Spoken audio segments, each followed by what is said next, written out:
Hello everyone, this is Mukul. Once again welcome you all to this mathematic. एक बार फिर से आप सभी का बहुत बहुत स्वागत है आपके अपनी यूट्यूब चैनल मैथमेटिक में, जिसमें आज की इस वीडियो में स्टूडेंट हम देखने जा रहे हैं आपकी क्लास 8th मैथमेटिक्स एनसीईआरटी आपकी एक्सरसाइज 3.3 का क्वेश्चन नंबर सेकंड के फर्स्ट सेकंड थर्ड पार्ट को हमने कंप्लीट कर चुके थे। फर्स्ट और सेकंड पार्ट को यहाँ हम थर्ड फोर्थ और फिफ्थ पार्ट को कंप्लीट करेंगे इस वीडियो में। ठीक है, तो now let's start to understand what the question is saying and according to that we will। तो यहाँ पर हम क्वेश्चन में देखते हैं पहले क्या लिखा हुआ है। Consider the following parallelograms. आपको ये तो बहुत अच्छे से पता चल ही गया होगा, लास्ट वीडियो में भी हमने देखा था कि ये जो क्वेश्चन है ये हमें क्या कह रहा है कि पैरेललोग्राम्स दिए हुए हैं, कुछ शेप्स आपको, है ना।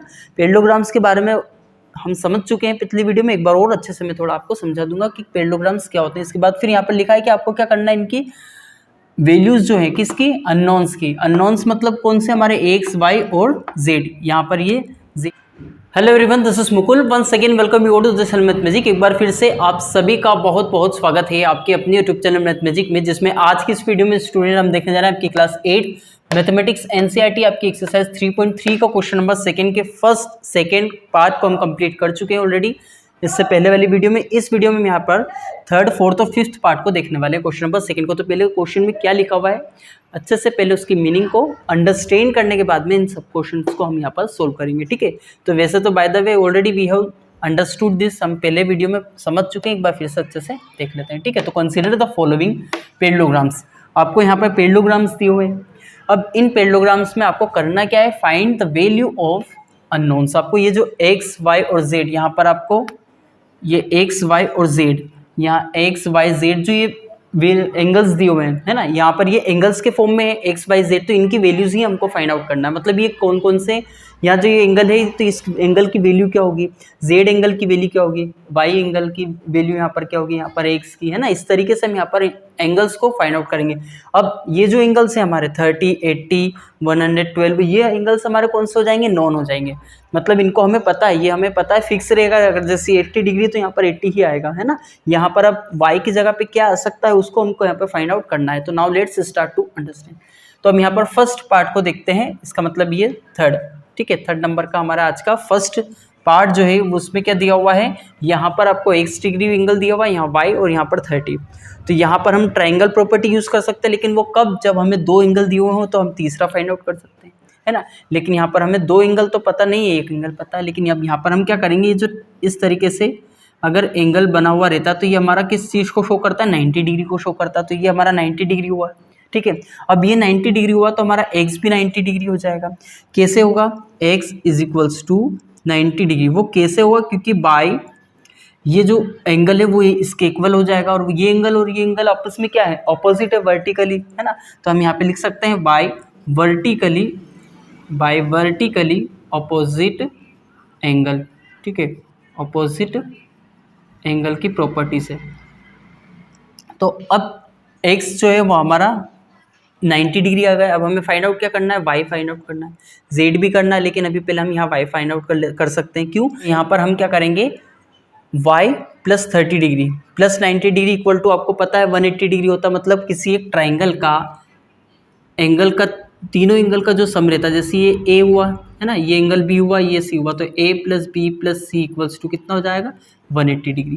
तो इस तरीके से हम यहाँ पर क्या करेंगे, 90 डिग्री प्लस 30 डिग्री, है ना, प्लस हमारा कौन सा हो जाएगा y, तो इक्वल्स टू ये टोटल कितना आता है, 180 डिग्री, है ना। अब यहाँ पे हमें फाइंड आउट किसकी करनी, वैल्यू y की करना है। तो यहाँ पर हम 90 प्लस 30 करेंगे तो 120 होगा। 120 जो होगा वो हमारा 180 के पास जाएगा।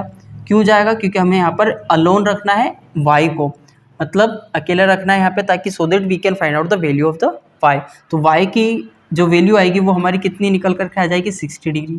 तो हमारी x और y वेरिएबल की यहाँ पर हमें जो वैल्यू है वो मिल चुकी है। अब हम यहाँ पर फाइंड आउट करेंगे लास्ट वेरिएबल जो कि हमारा z होगा। तो z की वैल्यू हम कैसे फाइंड आउट कर सकते हैं, ये भी हमें सिर्फ प्रॉपर्टी से ही फाइंड आउट कर सकते हैं। ये कौन सी प्रॉपर्टी यूज़ करेंगे हम यहाँ पर, z, और z को हम यहाँ पर इस तरीके से निकाल सकते हैं। तो z है ना वो हमारा y के इक्वल आ जाएगा। क्यों आएगा, क्यों होता है ऐसा, क्योंकि ये जो हमारा एंगल है ये हमारा अल्टरनेट एंगल के प्रॉपर्टी से आ जाएगा।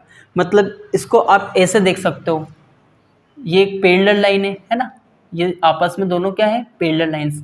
पैरेलल लाइंस अगर हमने यहाँ पर एक ट्रांसवर्सल लाइन ड्रॉ करी तो ये एंगल और ये एंगल आपस में इक्वल रहते हैं। ऐसे ही इस तरीके से आप देख सकते हो यहाँ पर हमने कुछ ऐसे ट्रांसवर्सल लाइन ये ड्रॉ की हुई है ना। तो यहाँ का जो ये एंगल रहेगा ये हमारा इस एंगल के इक्वल आ जाएगा। तो यहाँ पर हमारा z जो है वो y के इक्वल रहेगा, और जो y है हमारे कितना फाइंड आउट किया 60 डिग्री, तो ये हमारा 60 डिग्री आ गया है ना। अभी किस बेस पर आया है, यहाँ पर ये बाय अल्टरनेट एंगल की प्रॉपर्टी से, अल्टरनेट एंगल की प्रॉपर्टी से यहाँ पर हमारा 60 डिग्री आ चुका है। तो हमारा x इक्वल्स टू कितना 90 डिग्री, y इक्वल्स टू 60 और z इक्वल टू भी हमारा कितना हो जाएगा 60 डिग्री। तो ये हमारे सारे वेरिएबल्स यानी सारे एंगल्स हमारे फाइंड आउट हो चुके हैं। अब हम पूछेंगे फोर्थ वाले शेप पर। तो फोर्थ वाले शेप में क्या दिया हुआ है, यहाँ पर आपका x, यहाँ y और यहाँ z डिग्री एंगल दिया हुआ है। अब x को फाइंड आउट करने के लिए आपको पता है पिछले क्वेश्चन में भी हमने किया हुआ था कंप्लीट। कैसे किया था इस टाइप के क्वेश्चन को, हमने वहाँ पर बाय करस्पॉन्डिंग एंगल्स है ना, दोनों करस्पॉन्डिंग एंगल जो रहते हैं उनको अगर हम ऐड कर देते हैं। अब यहाँ पर x है ना, और यहाँ पे हमारा 80 है, तो हमारा टोटल मिलकर के मतलब इन दोनों का सम कितना होता है 180 डिग्री। तो हम यहाँ से फाइंड आउट कर लेंगे किसकी वैल्यू x की। तो x की वैल्यू फाइंड आउट करेंगे तो 80 राइट हैंड साइड पर जाएगा तो 100 आ जाएगा, यानी x की वैल्यू फाइंड आउट हो चुकी है। अब जैसे हमारी x की वैल्यू फाइंड आउट हो चुकी है वैसे ही हम यहाँ पर इसी तरीके से जैसे हमने x की वैल्यू फाइंड आउट की वैसे ही हम y की वैल्यू फाइंड आउट कर सकते हैं। कैसे, इन दोनों का सम कितना होता है 180 डिग्री। तो हम यहाँ पर लिख सकते हैं x, यहाँ पर लिखेंगे जैसे x plus Y equals to x की वैल्यू हम यहाँ पर 100 रखेंगे, ठीक है, और इक्वल्स टू हमारा कितना आ जाएगा 180। अब आप सोच रहे होंगे कि सर यहाँ क्यों सोल्व कर रहे हो, फिर यहीं कर देते हैं ना। तो यहाँ इसलिए सोल्व कर रहा हूँ क्योंकि इसको मैं दूसरी प्रॉपर्टी से भी बताऊंगा कि आप वैसे कैसे सोल्व कर सकते हो। हम दूसरी प्रॉपर्टी इस तरीके से यूज़ कर सकते हैं कि y जो है हमारा डायरेक्टली 80 डिग्री आ जाएगा। क्यों, क्योंकि ऑपोजिट एंगल है ना, तो opposite angle in parallelogram are equal है ना। पैरेललोग्राम में जो ऑपोजिट एंगल्स रहते हैं, या तो आप इन दोनों की बात कर लो या इन दोनों की, है ना, तो यहाँ पर 100 ही आएगा और यहाँ पर अब 80 आएगा, ठीक है। तो ये कैसे आता है, ये ऑपोजिट एंगल की प्रॉपर्टी से, वर्टिकली नहीं। वर्टिकली का मतलब होता है कुछ इस तरीके से, ये हमारा वर्टिकली हो जाता है, ठीक है, ये ऑपोजिट वर्टिकली एंगल होता है। लेकिन यहाँ पर ये ऑपोजिट एंगल रहेंगे किसमें, पैरेललोग्राम के अंदर अगर ऑपोजिट एंगल है तो वो हमारे इक्वल होते हैं। अब ये यहाँ पर देखिए आप 100 को हम राइट हैंड साइड पर ले जाएंगे तो हमारा कितना आ जाएगा 80 डिग्री आ जाएगा। अब y इक्वल्स टू 80 डिग्री आ रहा है आपका, है ना, वही हमने यहाँ पर ऑपोजिट एंगल के प्रॉपर्टी से भी देखा था, तो 80 आ रहा है। तो इस तरीके से हम यहाँ पर y इक्वल्स टू 80 डिग्री कर देंगे किस प्रॉपर्टी से, by opposite angle are equal in parallelogram, ठीक है। पूरी स्पेलिंग आप देख लेना, है ना, यहाँ से लिख करके। और अब यहाँ पर हम पहुँचेंगे, ठीक है। अब यहाँ पर हमारा जो लास्ट वेरिएबल बचा वो है z।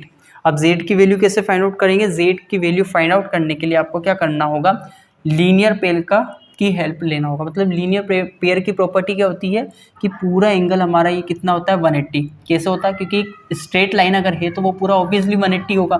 अगर इस तरीके से पूरा राउंड घूमते हैं तो 360 डिग्री हो जाता है, तो ये हमारा 180 डिग्री हुआ। अब 180 डिग्री हुआ तो अगर सपोज़ कि मैं इतना एंगल बता देता हूँ कि 60 है, तो पूरा यहाँ से लेकर यहाँ तक कितना हो जाएगा, ये हो जाएगा हमारा 180 में से 60 माइनस करेंगे तो 120 आ जाएगा, ठीक है। आया इतना समझ में। अगर मैं 50 बोल देता हूँ तो कितना कर दोगे यहाँ पे 130, क्यों, क्योंकि 180 में से 50 जाएगा 130 हो जाएगा। तो यहाँ पर z की जो वैल्यू है वो हम फाइंड आउट कैसे कर सकते हैं, जब हमें यहाँ पर जो वैल्यू है उसको फाइंड आउट अगर हम कर लेते हैं तो यहाँ की जो वैल्यू है वो कितना हो जाएगी 100 हो जाएगी, ठीक है, ये 100 हो जाएगी हमारी। अब यहाँ पर हम z की वैल्यू कैसे फाइंड आउट करेंगे, 180 माइनस का 100 कर देंगे, ठीक है, बाय लीनियर पेयर से, बाय लीनियर पेयर, ओके। अब यहाँ पर 180 डिग्री में से 100 माइनस करेंगे तो कितना आ जाएगा, ये हमारा 80 डिग्री। तो z इक्वल्स टू कितना आ रहा है 80, x 100 डिग्री बाय 80 और z भी हमारा कितना आ रहा है 80 डिग्री। आता है इतना समझ में। इस तरीके से यहाँ पर हम सारे एंगल्स को फाइंड आउट कर सकते हैं। अब हम पहुँचेंगे थर्ड वाले पर, जिसमें क्या दिया हुआ है, यहाँ पर ये y दिया हुआ है, यहाँ पर ये 112, तो यहाँ ऑपोजिट एंगल की प्रॉपर्टी से y इक्वल्स टू कितना हो जाएगा 112 आ जाएगा, ठीक है। आता है इतना समझ में। ये हमारा third answer, third solution number third हो जाएगा। ठीक है, इसका सॉल्यूशन। अब y तो हमारा फाइंड आउट कर चुके हैं हम y ऑलरेडी। अब यहाँ पर हमें x और z की वैल्यू फाइंड आउट करना, जो कि यहाँ पे है। ठीक है, तो x और z की वैल्यू कैसे फाइंड आउट कर सकते हैं? हमें y की वैल्यू मिल गई 112। ओके, अब 112, ठीक है, plus 40 degree plus x is equals to 180 अगर लिखेंगे तो गलत नहीं होगा, क्योंकि यहाँ पर ट्राइंगल है ना। और ट्राइंगल की प्रॉपर्टी क्या होती है? जिसमें तीनों एंगल का अगर हम सम कर देते हैं, तीनों को प्लस कर देते हैं, ऐड कर देते हैं, तो 180 डिग्री आ जाता है। तो यहाँ पर हमारी x की जो वैल्यू है वो निकल करके कितनी आ जाएगी? 152 माइनस कर देंगे 180 में से। क्यों किया ऐसा? क्योंकि 112 और 40 हमारा 152 होगा, जिसको हम राइट हैंड साइड पर सेंड करेंगे तो यहाँ पर 180 माइनस 152 हो जाएगा। और जो कि आंसर हमारा ओवरऑल यहाँ पर निकल करके आ जाएगा x इक्वल्स टू 28 डिग्री। ठीक है, तो x की वैल्यू जो है हमारी यहाँ पर 28 डिग्री आ चुकी है। ठीक है, अब हम क्या करेंगे? जो x की वैल्यू रहेगी वही तो हमारी z की वैल्यू रहेगी। क्यों? क्योंकि अभी देखा था ट्रांसवर्सल लाइन, अब ये कुछ लाइन कुछ इस तरीके से, तो हम यहाँ पर ये देख सकते हैं ये दोनों एंगल इक्वल रहेंगे, तो x और z इक्वल रहेगा, तो z इक्वल टू भी हमारा कितना आ जाएगा? 28 किस बेस पर हुआ है ये हम लिख सकते हैं। ये किस बेस पर हुआ है हमारा? By opposite, by alternate angle. ठीक है, और ये किस बेस पर हुआ था हमारा? ये हुआ था हमारा by sum of all the angles in triangles. ठीक है, आता है इतना समझ में? तो इस तरीके से हम यहाँ पर क्वेश्चन नंबर सेकंड के सारे पार्ट्स को हम सोल्व कर चुके हैं ऑलरेडी। अभी अगर इस वीडियो में और इससे पहले वाले वीडियो में भी अगर आपको किसी भी तरीके का कोई क्वेश्चन, डाउट, क्वेरी आपके माइंड में रहा हो तो then you can ask me through the comments. Okay, so there if I see your doubt then I will try my best to give you the solution. Okay, otherwise now here we will meet in the next video, but इससे पहले अगर अभी तक आपने channel को subscribe नहीं किया है तो you have to make sure about it also that you subscribe the channel and also press the bell icon. ठीक है, so now meet you in the next video.